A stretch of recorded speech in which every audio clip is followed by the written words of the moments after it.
Muy buenas, queridos amigos, queridas amigas, un saludo a la gente de Facebook, un saludo a la gente de Instagram y un saludo a la gente de Twitter.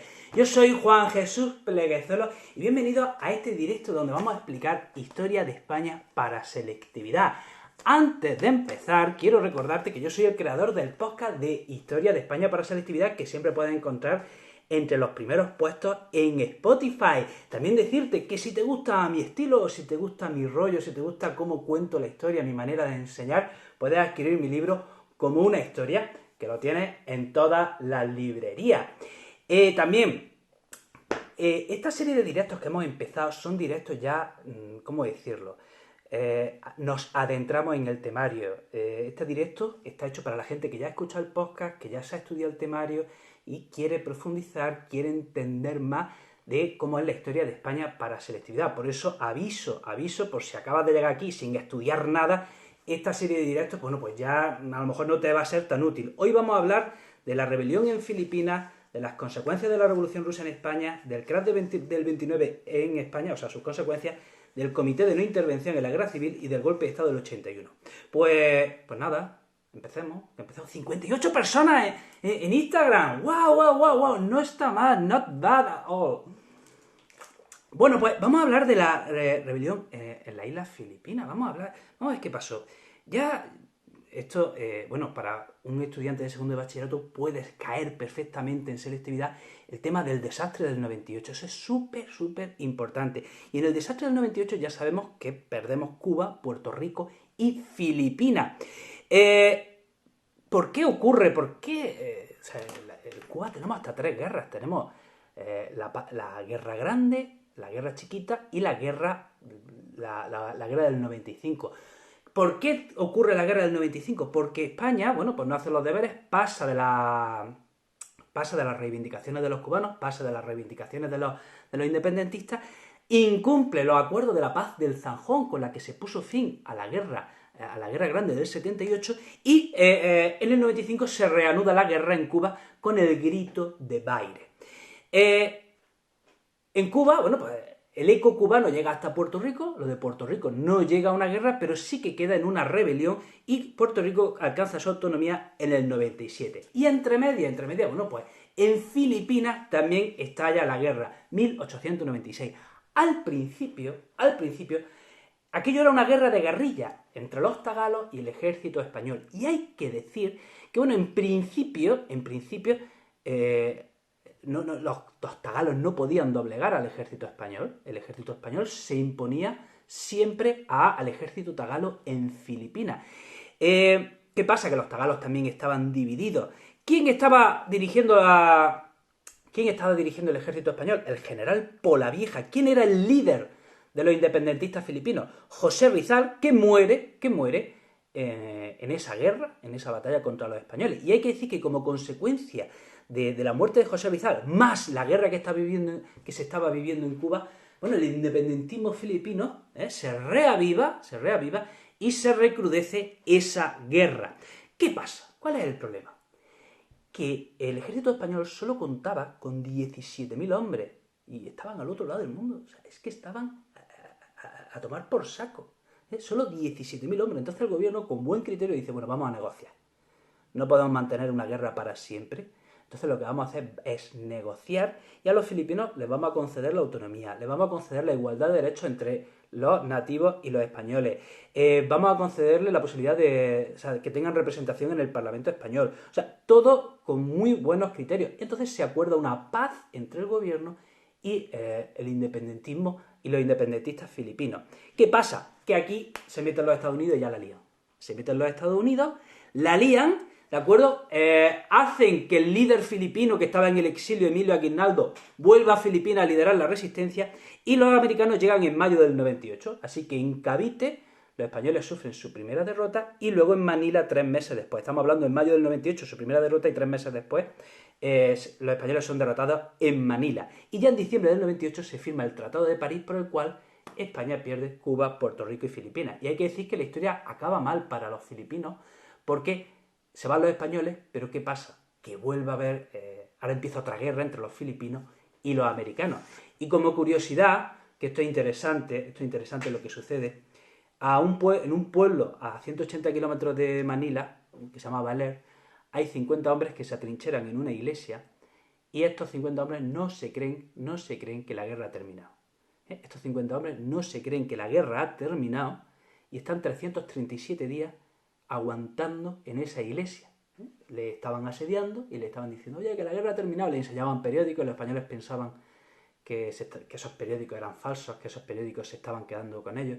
Hasta que un teniente vio en uno de esos periódicos la noticia del matrimonio de un amigo suyo. Entonces se creyó que era cierto. O sea, 337 días estuvieron estos españoles resistiendo, cuando ya había acabado la guerra, aguantando un asedio en una iglesia.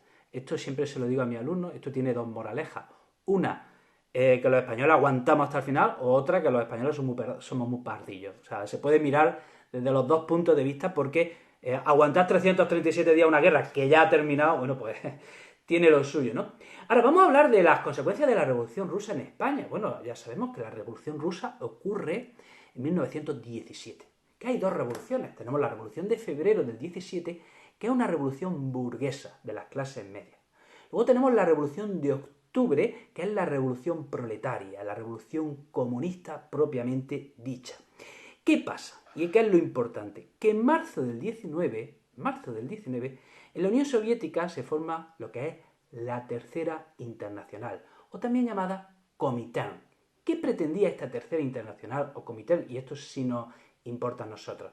Pues lo que nos importa es que este Comintern pretendía expandir la revolución por toda Europa.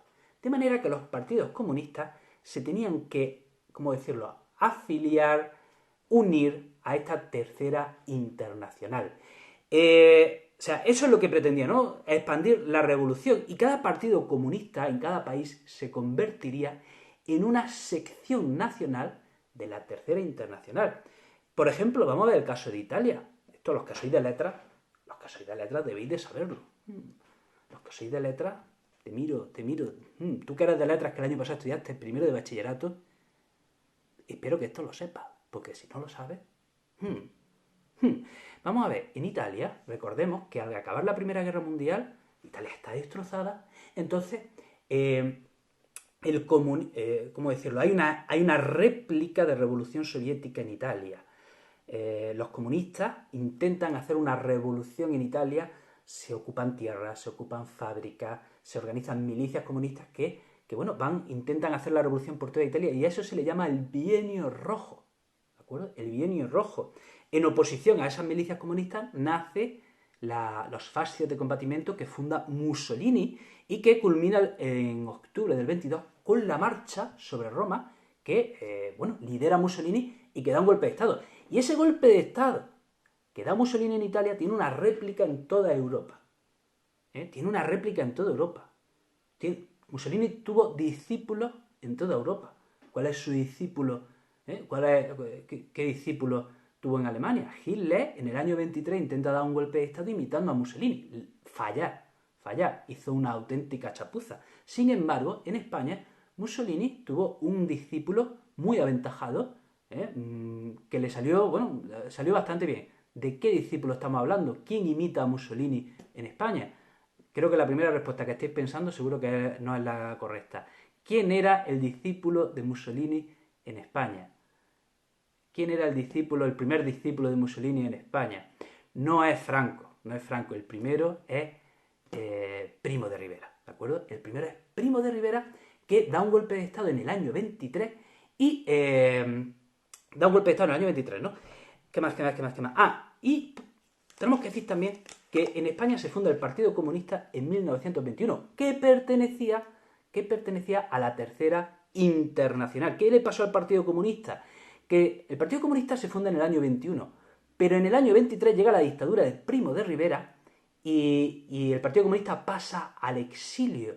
Luego en la Segunda República tampoco es que esté en muy buenas condiciones, pero fijaros, en el año 34 hay una revolución durante la Segunda República, y esa revolución de alguna manera es una réplica o intenta ser una réplica de lo que había pasado en la Unión Soviética, ¿de acuerdo? Esa revolución del 34 lo que hace es intentar imitar lo que estaba pasando lo que había pasado en la Unión Soviética. Yeah.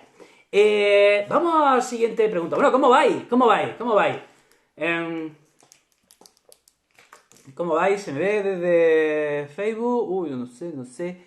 Vamos a ver, ¿qué tal, gente? Bien, veo que lo sabéis, me gusta. Veo que habéis respondido aquí en Instagram. Bravo. Qué bien. Oye, qué de gente hay aquí. Casi 59 personas. Qué bien. No sé si parece que hay problemas en Facebook. Bueno, vamos a seguir. Entonces, decíamos 4 personas en Facebook, una persona en Twitter. O sea, tengo una persona en Twitter. ¡Oh! 1.000.000 de personas. ¿Qué? ¿1 millón o una persona? No, una persona en Twitter. 62 en Instagram y 2 en Facebook. Es la primera vez que estoy retransmitiendo en Twitter, Instagram y Facebook. Es la primera vez. Por eso, si me notáis un tanto tenso, es porque tengo aquí 3 cámaras y estoy aquí como si le estuviera hablando a un espejo y estoy un tanto así como nervioso. O sea, así, es un poco todo muy raro. Supongo que me acostumbraré porque a mí me pasó al principio, en los primeros directos que hacía, también me ponía muy nervioso. Y luego luego lo vas controlando. Así que supongo que esta es la primera vez que hago un directo a 3 bandas. Bueno, pues es cuestión de acostumbrarse, ¿verdad? Vamos a hablar del crash del 29. Vamos a hablar del crash del 29 y sus consecuencias en España. Bueno, tenemos que decir que los años 20 es una época de prosperidad. En Europa, más bien en Estados Unidos, ¿de acuerdo? Sobre todo en Estados Unidos. Coincide en España con la dictadura de Primo de Rivera. Y es una época, pues de prosperidad, y en Estados Unidos le llegan a llamar los felices años 20. A mí me gusta más el término que usan los americanos en inglés, que es the roaring twenties, los rugientes años 20. En Estados Unidos es una década de expansión donde los americanos van a por todas, se vienen arriba y bueno, hacen de todo e intentan de todo, ¿no?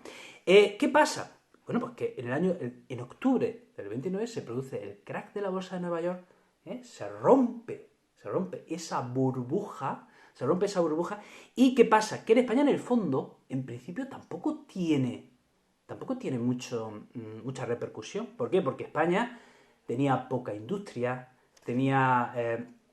había poco comercio exterior, etcétera.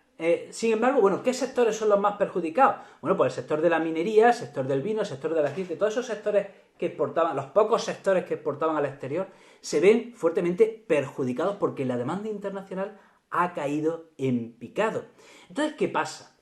Que recordemos que en enero del 30, Primo de Rivera dimite, se va, y un año después se proclama la Segunda República. Entonces, ¿qué pasa? Que la Segunda República se proclama en el peor de los contextos internacionales.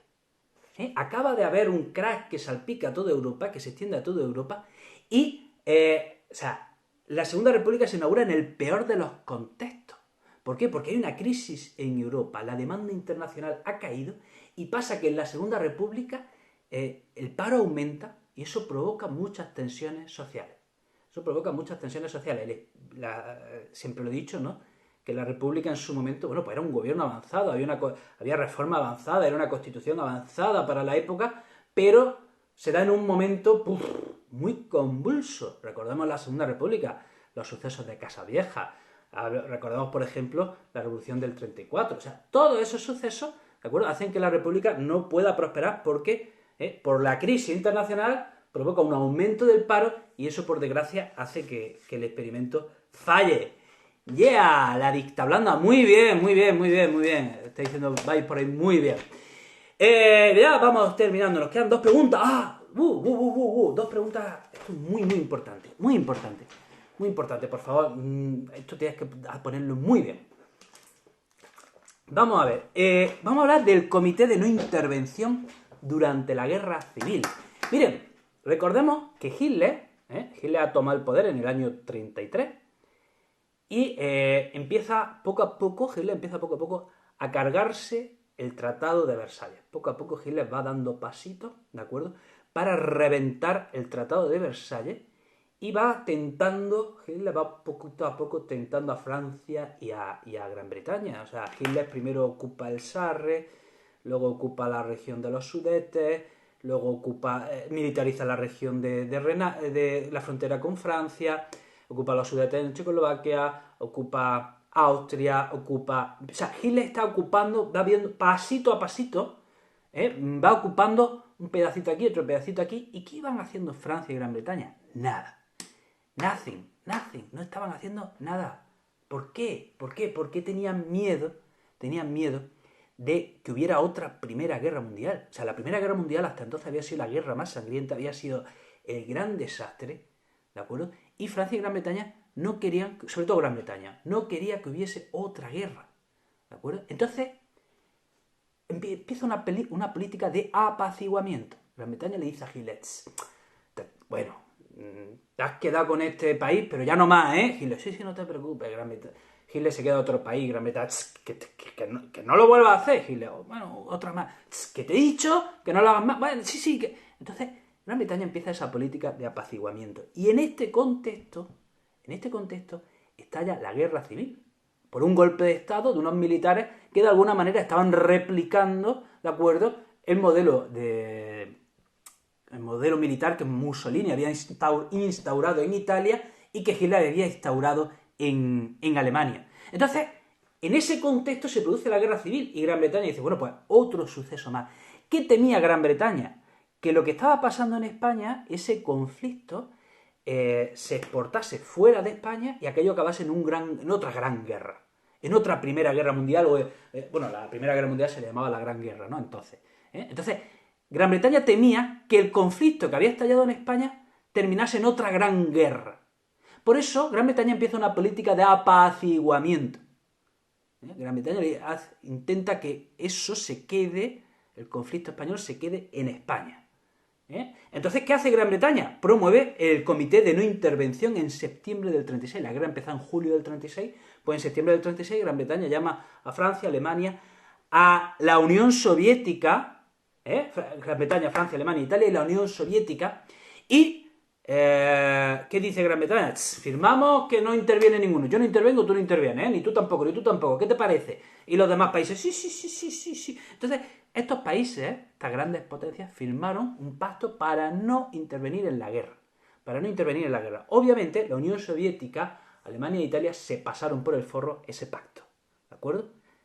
Se pasaron por el forro ese pacto y ayudaron cada uno a un bando. O sea, Francia y Alemania e Italia ayudaron al bando golpista, ¿de acuerdo? Y la Unión Soviética ayudó al bando republicano. ¿Y qué hicieron Francia y Gran Bretaña? Lavarse las manos. Francia y Gran Bretaña se lavaron las manos. Los aliados naturales de Francia de la Segunda República eran Francia y Gran Bretaña. Esos eran los aliados naturales. ¿Y qué hicieron, sin embargo, Francia y Gran Bretaña? Ignorar pues su deber de ayudar al gobierno de la Segunda República, que era el gobierno legítimo. Así que muy mal en ese momento Francia y Gran Bretaña por haber obviado su deber. Querían evitar una gran guerra, que al final la hubo, por no intervenir, y además hicieron una cosa que también quedó mal, porque pusieron en el mismo plano a los dos bandos. O sea, tenemos el bando legítimo, que era el gobierno de la Segunda República, y luego el golpista, ¿no? Pues ¿qué hicieron Francia y Gran Bretaña al no actuar? Pues de alguna manera estaban legitimando al bando rebelde, ¿vale? Entonces, eso, bueno, pues mal por ellos. Y además se ignoraron también, el gobierno de la República protestó ante la Sociedad de Naciones, que era lo que había entonces. La ONU se fundó después de la Segunda Guerra Mundial. Después de la Primera Guerra Mundial se fundó una cosa que es la Sociedad de Naciones. El gobierno de la República protestó y no se le hizo ni puñetero caso, ¿no? Seguimos. Ya he visto, en Twitter he llegado a tener ya 6 personas. He visto ver el rabillo del ojo, ¿eh? Es dura la audiencia de Twitter, Vamos a seguir. Y ya con esta es la pregunta última. Dice, razones y objetivos del golpe de Estado de Tejero del 81. Muy interesante esta pregunta. En el año 77 se producen las primeras elecciones democráticas en España. En diciembre del 78 se aprueba la Constitución española. En marzo del 79 se producen las segundas elecciones democráticas y gana la UCD, vuelve a ganar la UCD. En el 77 gana la UCD y en el 79 gana la UCD. Atención, estamos en marzo del 79. Un mes después, en abril del 79, se producen elecciones municipales. Y esto es interesante, aquí hay un vuelco electoral. De repente, un mes después de las elecciones generales, el PSOE empieza a tomar el poder empieza a ganar las elecciones en todos los, bueno, en todos, o en la mayoría de los ayuntamientos. Repito, elecciones en marzo del 79 y las elecciones, elecciones generales en marzo del 79 que gana la UCD, y en abril del 79, un mes después, hay elecciones municipales y en la mayoría de los ayuntamientos gana el PSOE. En el año 80, Felipe González, PSOE, presenta una moción de censura contra Adolfo Suárez. Felipe González pierde, era el candidato alternativo, pierde esa moción de censura, pero deja a Adolfo Suárez en una situación débil. ¿De acuerdo? Entonces aquí entra una crisis, hay una crisis interna en la UCD. Adolfo Suárez está cuestionado desde dentro, hay una crisis interna en la UCD y Adolfo Suárez decide dimitir y, bueno, deja a su sucesor, que es Leopoldo Calvo Sotelo. Ahora vamos ya a hablar del golpe. Vamos a hablar del golpe. Estamos dentro del ejército, había nostálgicos del franquismo. Dentro del ejército había nostálgicos del franquismo que temían que las cosas se fuesen de madre. ¿Por qué? Por ejemplo, se había aprobado la ley del divorcio. Piensen que durante el franquismo estaba prohibido divorciarse. Toma ya. Aquí siempre tengo debates interesantes con mis alumnos, ¿no?, sobre este tema. Durante el franquismo estaba prohibido, una pareja no podía divorciarse. Entonces, una de estas leyes que en su momento fueron revolucionarias fue aprobar la ley del divorcio y que dos personas que no se quisiesen se pudiesen divorciar. Además, se empieza a construir, el estado de la autonomía, y los nostálgicos del franquismo temen que esto sea la desmembración de España. Por otro lado, hay grupos terroristas, bandas terroristas, que en este momento están matando más que nunca.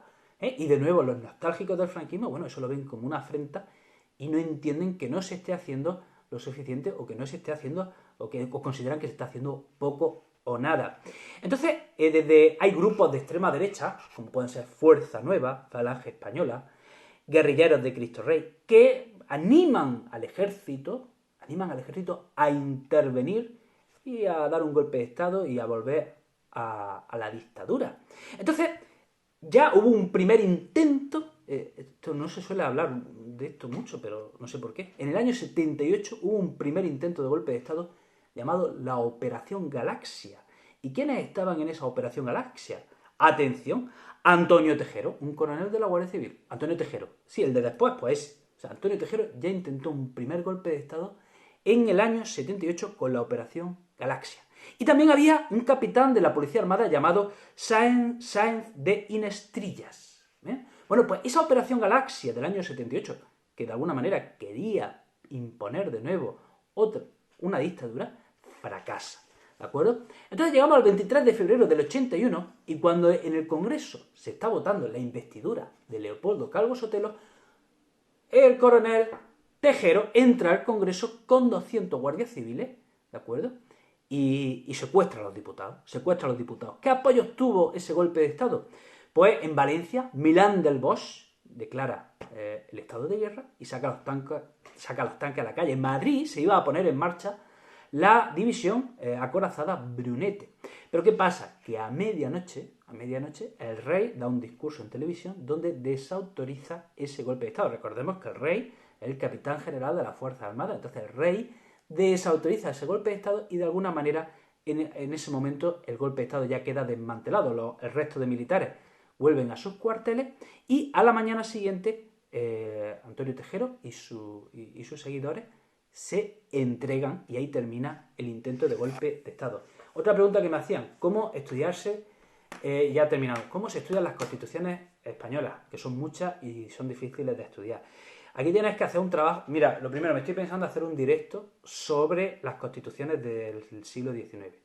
Estoy pensando que el próximo directo sea solo sobre las constituciones del siglo XIX, que puede ser interesante. El tema es un coñazo, pero puede ser muy, muy interesante. Luego, pero por si acaso, te digo, aquí tienes que hacer un trabajo de chino y coger tu libro de segundo bachillerato, que todos tendréis alguno, ¿no?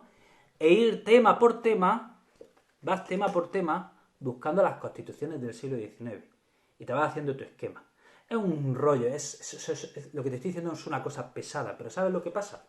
Que mientras vas tema por tema buscando las constituciones del siglo XIX, y cuando ya has terminado ese esquema de las constituciones del siglo XIX, Uf, qué trabajazo, pero ¿sabes qué? Que mientras has hecho ese trabajazo, de repente has entendido y comprendido un montón de conceptos. De repente has entendido y comprendido muchísimas cosas que hasta entonces no veías. Y además tienes una visión panorámica de todo el temario y eso es muy importante para esta asignatura. O sea, no es tontería que dedique una hora o dos o las que sea, ¿vale? Porque esto es selectividad y ya debéis estar yendo a full, espero que sí, ¿de acuerdo? Espero que estéis yendo a full. Entonces decía que tú crees una hora, 2 horas, 3 horas ahora buscando las constituciones del siglo XIX. Pues de verdad, cuando termines de hacer esa actividad te vas a dar cuenta de que comprendes ya muchísimo mejor la asignatura, comprendes muchísimo mejor el temario y tienes una visión amplia que te va a ayudar sin duda alguna a sacar mejores notas. ¿De acuerdo? Eso es muy, muy importante. Vale, hasta aquí. Hasta aquí. El jueves todavía no lo sé. Si el jueves hace un directo de preguntas abiertas y que me preguntéis lo que queráis, o el jueves hace un directo sobre las constituciones del siglo XIX.